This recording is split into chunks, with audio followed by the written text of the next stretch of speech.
असहयोग आंदोलन और बिहार की जब बात करते हैं तो हमने पूरा आपको पृष्ठभूमि समझाया कैसे कार्यक्रम आगे बढ़ रहा है। तो कार्यक्रम को जब हमने आगे दिखाया तो पता चला कि शेवड़ाई की संधि के द्वारा क्या हुआ था कि तुर्की को विघटित कर दिया गया था, खलीफापद को भी समाप्त करने की बात हो रही थी, समझ में आ रहा होगा। तो इसने क्या हुआ कि जब ये तुर्की साम्राज्य के विघटन के पर्पज से 19 जनवरी 1920 को क्या हुआ कि अली बंधु तथा गांधी के नेतृत्व में एक शिष्टमंडल पूछेगा कि खिलाफत या तुर्की साम्राज्य के विघटन को लेकर 19 जनवरी 1920 को अली बंधु तथा गांधी के नेतृत्व में एक शिष्टमंडल वायसराय से मिलने का कार्य किया। तो यहाँ क्वेश्चन क्या बन सकता है कि किसने मिलने का कार्य किया? तो दो पर्सन है, अली बंधु और महात्मा गांधी, पहला बात। दूसरा हमने कहा कि जस्ट इसी के मुद्दे को लेकर आपको दूसरा शिष्टमंडल क्या होता है कि 1920 को क्या हुआ कि दूसरा शिष्टमंडल मोहम्मद अली के नेतृत्व में इंग्लैंड गया तथा वहां के जो पीएम थे, प्रधानमंत्री लॉर्ड जॉर्ज के सामने ये मुद्दा रखा और अपना क्षोभ प्रदर्शित करने का कार्य किया। उनका विचार था कि तुर्की के साथ क्या किया जाए? न्याय किया जाए। एक ही मोटिव था कि तुर्की के साथ न्याय किया जाए, लेकिन ऐसा होने वाला नहीं था। अब आगे जब बात आता है, देश की बात आ रहा है, तो देश में आपको देखेंगे कि पंजाब का जो घटना हुआ, जालियांवाला बाग हत्याकांड और खिलाफत, पंजाब और तुर्की साम्राज्य का विघटन, यहाँ बात हो रही है कि भाई इस मुद्दे को लेकर क्या किया जाए कि असहयोग और खिलाफत चलाया जाए। बात हो रहा था कि पंजाब हत्याकांड और तुर्की साम्राज्य के विघटन को लेकर। कहानी को सुनते चलिए स्टेप बाय स्टेप, ठीक है। अब फिर बिहार को आप देखेंगे तो अप्रैल 1920 का वो टाइम था कि पटना में एक सार्वजनिक सभा हुआ। यह सभा हो रहा था मौलवी शौकत अली के द्वारा, मतलब इसमें नेतृत्व कर रहे थे मौलवी शौकत अली का भाषण हुआ, जहां असहयोग का कार्यक्रम तय किया। तो पूछेगा आपसे कि असहयोग का कार्यक्रम किस स्थान पे तय किया गया था, तो आपको जवाब देना चाहिए पटना के सार्वजनिक सभा में। कहां हुआ? पटना के सार्वजनिक सभा। पहले गौर से सुनिए। अब असहयोग का कार्यक्रम जब तय हो गया तो दो गुट बन गया उसमें, एक सहयोगी गुट थे, दूसरा असहयोगी गुट थे।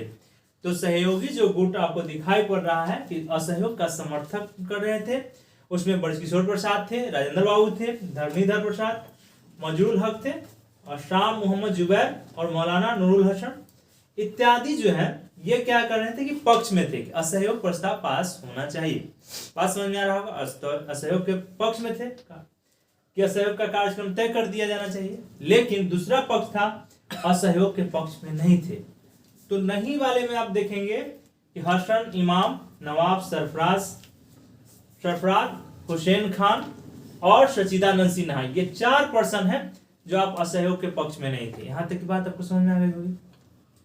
असहयोग को ध्यान में रखते हुए क्या किया गया कि अगस्त 1920 का बात है, बिहार प्रांतीय कांग्रेस की राजनीतिक सम्मेलन भागलपुर में हुआ। पूछेगा कि भागलपुर में जो सम्मेलन हुआ कांग्रेस का, प्रांतीय कांग्रेस का हो रहा है 1920 में, जिसका सभापतित्व किसने किया? तो राजेंद्र प्रसाद के द्वारा। यहाँ जो सभापति बनने का काम किया गया है राजेंद्र प्रसाद के द्वारा किया गया है।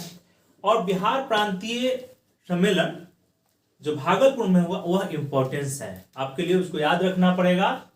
इसी समय महात्मा गांधी का तार मिलता है हम लोगों को, जो राष्ट्रीय नेता बिहार से थे, और तार जब मिलता है तो असहयोग आंदोलन को समर्थन करने की बात कही गई थी, ठीक है। बात कही गई थी, मुद्दा क्या था कि आप असहयोग का क्यों समर्थन करेंगे। असहयोग आंदोलन चलाने या समर्थन करने के लिए रीजन दिया गया था गांधी जी के तार में, क्या था कि पंजाब हत्याकांड और खिलाफत। मुद्दा क्या था? पंजाब हत्याकांड और खिलाफत। इस मुद्दे को लेकर आप असहयोग को आगे बढ़ाने का कार्यक्रम किया जाए। तो भागलपुर का हम बात कर रहे हैं। फिर हमने कहा कि भागलपुर सम्मेलन में ही आपको क्या हो रहा है कि दिखाई पड़ेगा कि ब्रजकिशोर प्रसाद जो थे उन्होंने सुझाव दिया कि असहयोग के कारणों में क्या कीजिए कि स्वराज को भी जोड़ दीजिए। तो पूछेगा कि असहयोग के कारणों में स्वराज को किसने जोड़ने का काम किया? ब्रजकिशोर प्रसाद। किसने किया? ब्रजकिशोर प्रसाद ने। यहाँ तक की बात समझ में आ रहा होगा। फिर हमने कहा कि भागलपुर सम्मेलन में ही असहयोग संबंधी प्रस्ताव पूछेगा कि भागलपुर सम्मेलन में भागलपुर सम्मेलन में असहयोग संबंधी प्रस्ताव किसने पेश किया या प्रस्तुत किया? तो धरणीधर प्रसाद ने। किसने पेश किया? धरणीधर प्रसाद ने। और कहा कि अनुमोदन किसने किया? असहयोग प्रस्ताव का अनुमोदन किसने किया? शाह मोहम्मद जुबैर जो मुंगेर से थे, गुलाम इमाम पटना से थे, और गोरख प्रसाद यह मोतिहारी से थे। एकदम गौर से सुनते चलिएगा। इन्होंने अनुमोदन करने का कार्य किया, क्योंकि इतना डिटेल बताने के पीछे एक रीजन है बिहार का इतिहास। एक तो मेंस में मदद करेगा, दूसरा अगर ई ऑप्शन ले आया वहां थोड़ा खतरा रहता है, क्योंकि दो पर्सनालिटी को दे दे रहा है। 8 से 10 प्रश्न आपको ई का आंसर मिलेगा वहां पे, 8 से 10। इसलिए बहुत बारीकी हो कि लास्ट में हम पेपर आपका लगवा देंगे, आप उस हिसाब से पता चल जाएगा कि कहाँ का मिस्टेक हो रहा है। समझ में आ रहा होगा यहाँ तक बात। फिर इसी को जस्ट अगला पॉइंट था कि भागलपुर सम्मेलन में ही ब्रजकिशोर प्रसाद के सुझाव पर क्या हुआ कि ब्रजकिशोर प्रसाद ने सुझाव दिया कि असहयोग के कारणों में क्या कीजिए कि स्वराज को जोड़ दिया जाए। स्वराज को जोड़ देने की बात कही। यहाँ तक की बात हमने आपको समझाने का भी काम किया। देखिए, असहयोग आंदोलन के कार्यक्रम को जब बिहार में हम आगे बढ़ाते हैं तो आपको स्पष्ट दिखाई पड़ेगा कि 10 अक्टूबर 1920 में क्या हुआ कि डाल्टेनगंज की सभा में CF एंड्रूज साहब ने कहा कि आप क्या कीजिए कि शिक्षण संस्थाओं का बहिष्कार कीजिए और आंदोलन को और तेज कर दीजिए। ठीक है, तो पूछेगा आपसे कि डाल्टेनगंज की सभा जो है उसमें किसने इस प्रकार का स्टेटमेंट दिया? तो CF एंड्रूज। बस सुनते चलिए क्वेश्चन फ्रेम में, समझ में आ रहा होगा। फिर हमने कहा कि इसी क्रम में इस समय विधान परिषद का चुनाव होने वाला था। विधान परिषद का चुनाव होने वाला था और उसने अपना उम्मीदवारी क्या की? वापस ले ली। तो पूछेगा कि निम्नलिखित में से कौन सा व्यक्ति थे या था जिसने उम्मीदवारी में से नाम वापस नहीं लिया या वापस ले लिया? तो आपको कुछ नहीं लिया तो दूसरा नाम दे देगा। तो इसमें देखिए वापस लेने में मजरूल हक साहब थे, राजेंद्र बाबू थे, मोहम्मद शमी, गोरख प्रसाद, ब्रजकिशोर प्रसाद। समझ में आ रहा होगा। इन लोगों ने क्या किया कि विधान परिषद से अपना नाम वापस ले लिया, असहयोग प्रॉपर ड्यू टू असहयोग आंदोलन के कारण। फिर हमने कहा कि छपरा से थे महेंद्र प्रसाद, इसने क्या किया कि दंडाधिकारी के पद से इस्तीफा दे देने का काम किया छपरा से, मैं आपके यहाँ से। और फिर आपको दिखाई पड़ेगा कि 1918 में क्या हुआ कि 1918 में निकलती थी सर्चलाइट प्रेस से निकलती थी सर्चलाइट पत्रिका। इसके जो निकालने का काम कर रहे थे यह सचिदानंद सिन्हा और हसन इमाम साहब थे। यह जो निकालने का काम कर रहे थे, लेकिन यह पत्रिका सर्चलाइट पत्रिका असहयोग आंदोलन का समर्थन नहीं किया। पूछ लेगा कि निम्नलिखित में से कौन सा पत्रिका है जो असहयोग आंदोलन का समर्थन नहीं करता है? सर्चलाइट। बात समझ में? क्वेश्चन की बेत में हम आपको रख रहे हैं कि ये ज्यादा याद रहेगा। फिर जब आप देखेंगे कि 1920 में जिस समय असहयोग आंदोलन चल रहा था उसी समय क्या हुआ कि सर्चलाइट प्रेस से ही राजेंद्र प्रसाद ने क्या किया, एक हिंदी साप्ताहिक निकाली देश नाम से निकल रहा है। और यह जो देश नाम का हिंदी साप्ताहिक पत्रिका है उसने असहयोग आंदोलन को समर्थन करने का कार्य किया। कोई दिक्कत नहीं, यहाँ तक की बात आप समझ गए होइएगा।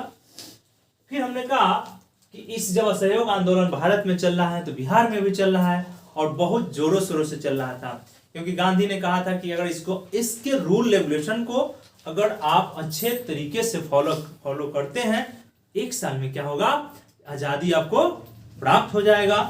तो देखेंगे कि बिहार में कि वकालत छोड़ने वाले कौन कौन लोग थे।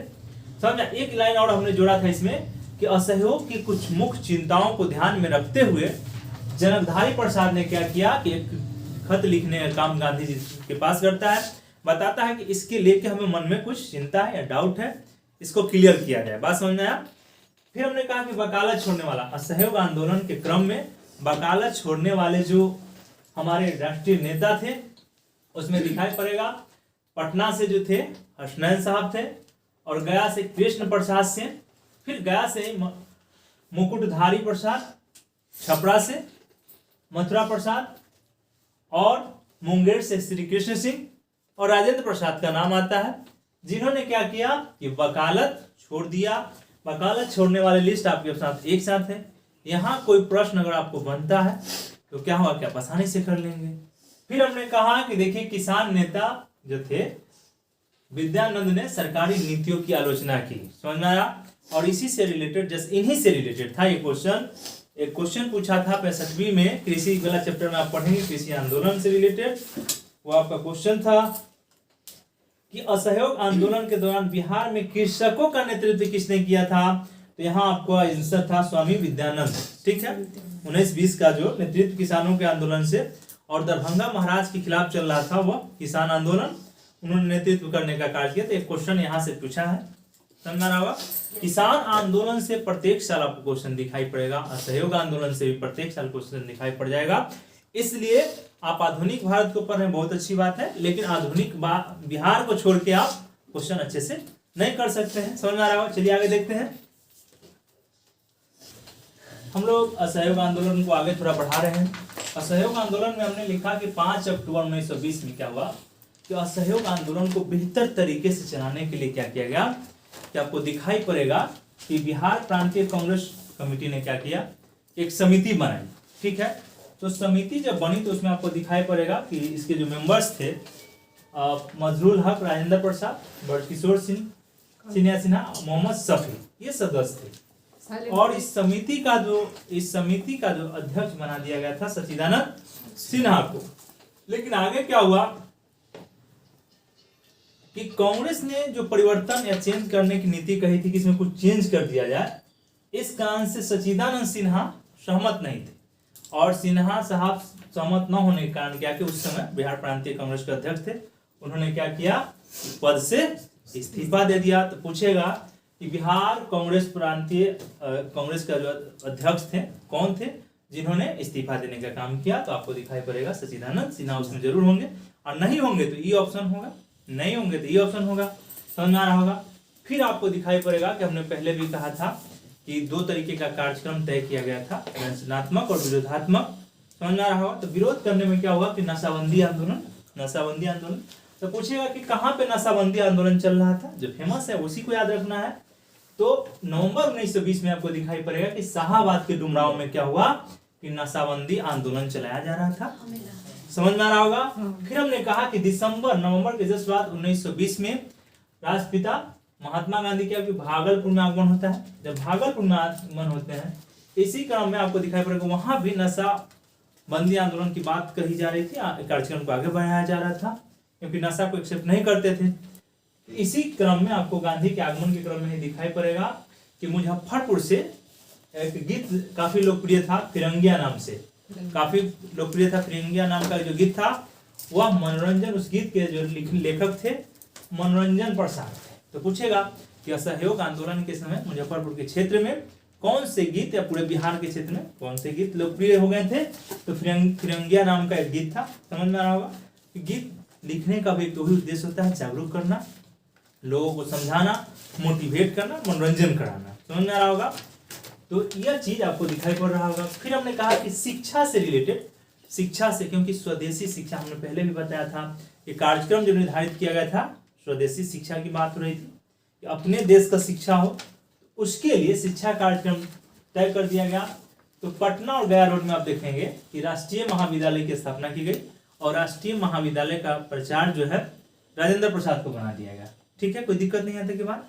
फिर आप देखेंगे कि 6 फरवरी 1921 को उसी मतलब राष्ट्रीय महाविद्यालय के प्रांगण में ही, मतलब इसे समझाने के लिए करें, राष्ट्रीय महाविद्यालय के प्रांगण में क्या हुआ कि गांधी जी के द्वारा बिहार विद्यापीठ के उद्घाटन किया गया। समझ में आ रहा होगा। उसी प्रांगण में 6 फरवरी 1921 को गांधी जी ने क्या किया कि बिहार विद्यापीठ का उद्घाटन किया। और इस बिहार विद्यापीठ में आप देखेंगे कि इसके जो कुलपति बनाए गए थे मजरुल हक साहब थे, और उप कुलपति आपको बड़किशोर प्रसाद थे। और कुछ छात्र का भी हमने नाम बताया कि जैसे जयप्रकाश नारायण कोइराला इत्यादि छात्र जुड़े। कई नाम है, लेकिन सब नाम को कोई जरूरी नहीं कि वहां क्वेश्चन बनाएगा।